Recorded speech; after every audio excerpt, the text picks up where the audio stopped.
everyone fine. ಆ minister ಈ minister ಕೈವಾಡ ಅನ್ನೋದು ಊಹಾಪೋಹ. ರನ್ಯಾ ಗೋಲ್ಡ್ ಕೇಸ್ ತನಿಖೆ ನಡೀತಾ ಇದೆ, ಸತ್ಯ ಗೊತ್ತಾಗತ್ತೆ ಅಂತ ಬಿಜೆಪಿಯವರ ವಿರುದ್ಧ ಸಚಿವ ಜಮೀರ್ ಅಹ್ಮದ್ ಕಿಡಿಕಾರಿದ್ದಾರೆ. ಬಿಜೆಪಿಯವರು ಕೇವಲ ಊಹಾಪೋಹ ಅಷ್ಟೇ, ಆ ಮಿನಿಸ್ಟರ್ ಕೈವಾಡ ಈ ಮಿನಿಸ್ಟರ್ ಕೈವಾಡ ಅಂತಾರೆ, ತನಿಖೆಯಿಂದ ಸತ್ಯ ಹೊರಗೆ ಬರಲಿ ಅಂತ ಹೇಳಿ ಜಮೀರ್ ಅಹ್ಮದ್ ಹೇಳಿದ್ದಾರೆ. ನಾನೆಲ್ಲ ತನಿಖೆ ಅದು ನಡೀತಾ ಇದೆ, ಅದೇ ಹೇಳಿದ್ರೆ ತಪ್ಪದು. ಈಗ ತನಿಖೆ ಸತ್ಯಾಂಶ ಆಚೆ ಬರಬೇಕದು ಯಾವಾಗ? ತನಿಖೆ ಎಲ್ಲ ಆದಮೇಲೆ ತಾನೇ ಸತ್ಯಾಂಶ ಆಚೆ ಬರಬೇಕು. ಈಗ ಎಲ್ಲ ಇದು ಊಹಾಪೋಹ ಸುದ್ದಿಗಳು.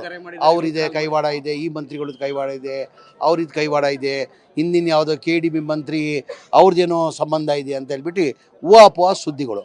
ತನಿಖೆ ನಡೀತಾ ಇದೆ, ತನಿಖೆಯಿಂದ ಸತ್ಯಾಂಶ ಆಚೆ ಬರುತ್ತೆ. ಈಗ